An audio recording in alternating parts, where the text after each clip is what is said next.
Alright, this is my review for Shelby Oaks, directed and written by Mr. Chris Stuckman. If you've been on the YouTube long enough, you probably know who Chris Stuckman is. He's a YouTuber and also a filmmaker, and this is his film debut.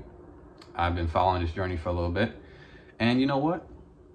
This is a solid film. It's a solid film. I feel like a lot of people are gonna really critique this film a lot harder than they probably would others because he's a reviewer, I guess, but trying to take yourself out of the equation and just watching the movie, just like not knowing anything about the director, I think it's a solid film. I think he made a very bold choice in the very beginning of the movie that he did more of a documentary style. He kind of does it throughout the movie, but very heavily in the very beginning. I would say the very first 10 minutes.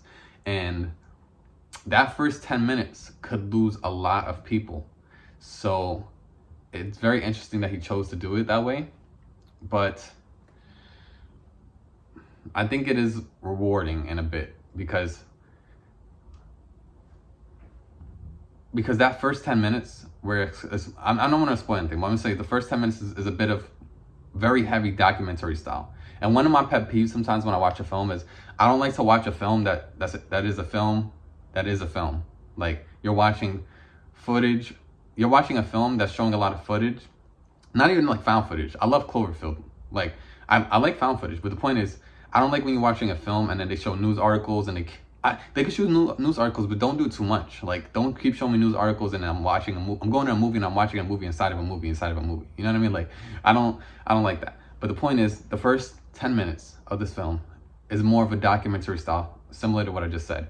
And when I was watching, I was like, is this how this whole film's gonna be? Most of the films like this. And I think he did that to kind of tell a bit of the story, the way the town is, and kind of like bring you in. But once that 10 minutes ends and it kind of shifts into a real movie, that's when I think it's rewarding. That's when you can see the mastery of someone who loves horror, someone who loves films.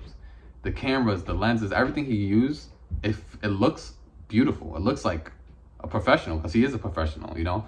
But the story is pretty good.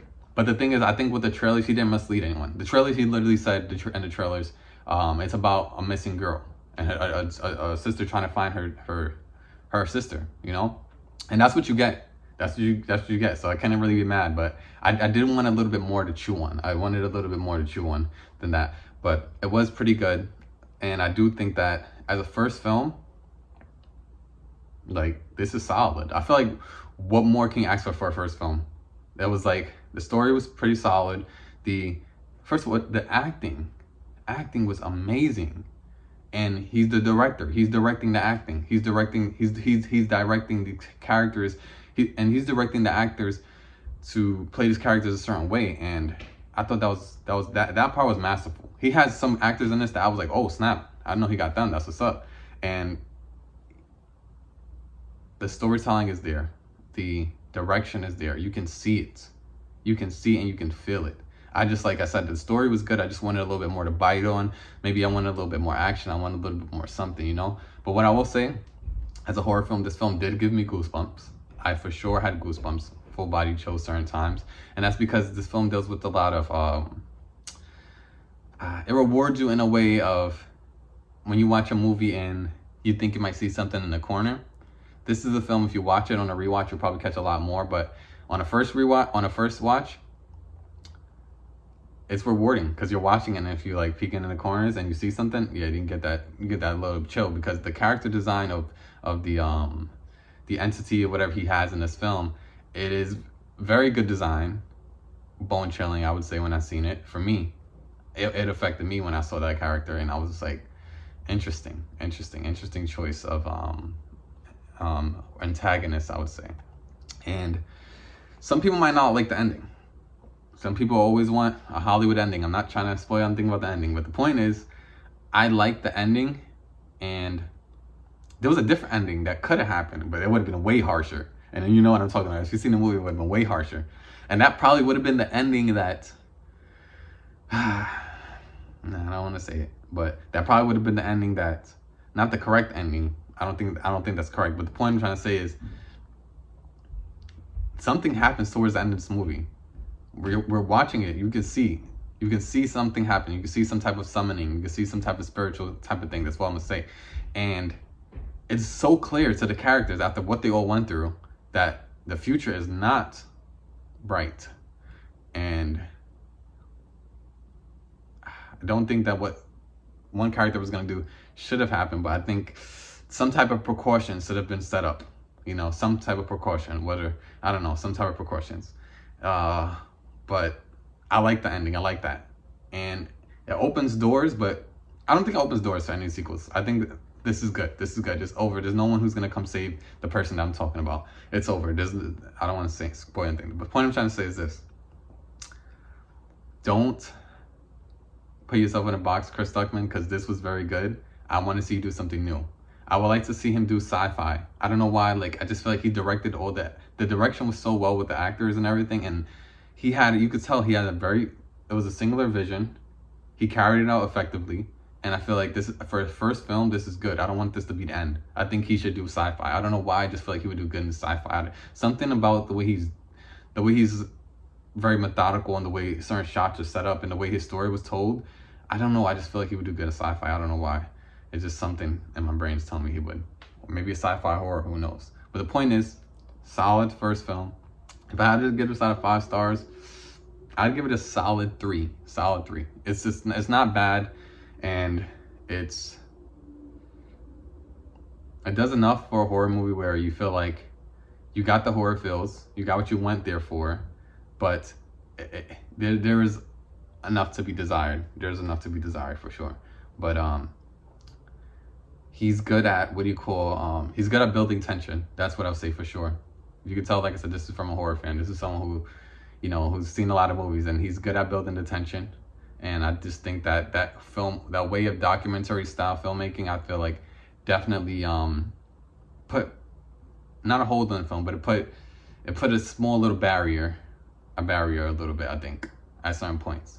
But when it was a film and it was moving around like regular, and, you know, it was pretty good. And the only other thing I would say, sometimes I don't really go hard on too much on character choices in horror movies, because I know sometimes, like, they got to make certain decisions, but you got to, like, write it in a certain way. Some of the decisions this girl made, I felt like were not that good, but at the same time, I think about it, like, if it was my brother and he went into a dark alley, would I chase him? The answer is yes. That's the answer. So I don't really think that she made any stupid decisions. I thought about it. There was some times during the movie where she did something, I'm like, why are you doing that? But then now, as I step back and I think about it, I'm like, if my brother was in danger and he ran into a dark room, and we know the dark room is danger, am I just gonna go home and call the police? No, I'm gonna run into the dark room and we're gonna fight it out together. We're gonna take out that demonic force or whatever, and we're gonna go home. That's what's gonna happen. Or we're just gonna lose together. But the point is, I don't think there was dumb decisions. I'm trying to think about it. I don't really think there was dumb decisions. I thought it was at the time, but now I'm reflecting on it. It's family. You do anything for your family, you know, like. But this movie did make me reflect on the Paranormal Activities. And I remember the first original Paranormal Activity movies. I really did like those a lot. So in that way, I did really enjoy it. Other than that, I would say check it out. I don't know why I thought there was going to be something after credits. There's just a sound. There's a sound in after credits. Just a sound of audio playing from some character in the film. But there's no real after credits. So if you want to know, there you go. Other than that, I think that this movie could have definitely served from just like a fan perspective. Because a lot of movies do this. Not a lot, but some of them do. Like they did, and I believe, did they do it? They did it in the beginning of, I want to see this movie called Regretting You. They did in the beginning of Regretting You, and they did in front of Mission Impossible. Some movies do this, where the director, or they talk in the very beginning of the film for like maybe like 20 seconds and say, thank you for coming to the theaters, da da da da. I think that would have been a great time for him to do that. Especially, I've seen a lot of people, not a lot, but I've seen a few people wearing Shelby Oak shirts, and they had like it said backers, like these people help support the film, and that was pretty cool to see that in the theater. So I thought that was pretty cool. What else was I gonna say? Yeah, I think that could have served great. And I think during the credits, if he just did something where he talked about like, oh, it's just a small behind the scenes, just like him. I just feel like it would have been a cool. I'm a very big fan of behind the scenes, so I think the end would have been a great time for him to just pop up, maybe see his face or something, and just say, hey, this is my experience, this is the ideas of the film. Whether he put it at the end of the credits or whatever, I thought that would have been cool because they don't really do a lot of bonus effects. So I think in the theater that would have been nice because my theater was decent size and people stayed for the credits. So I think just that audio at the end was all right, but it would have been nice I think that would have helped the overall experience. But overall, I enjoyed it and I wasn't really scared, but I definitely felt the goosebumps and the character design of this entity, I would say. Not trying to spoil much, but is very good. Very good. Good enough that on its own, I don't want him to do a sequel, but the entity, the image that you see is so well made. If he wanted to do a sequel, not with these characters, I'll say not these characters, if he wanted to do some type of spin-off with this character or force, I think it could be good, but not found footage, just a straight film and like maybe some gore and a lot of different things. I think that would be pretty interesting if he was to take it further with this particular force, is what I would say. Sign off. It's Deja, know the name, spread love and light. This is my review for Shelby Oaks, and take care.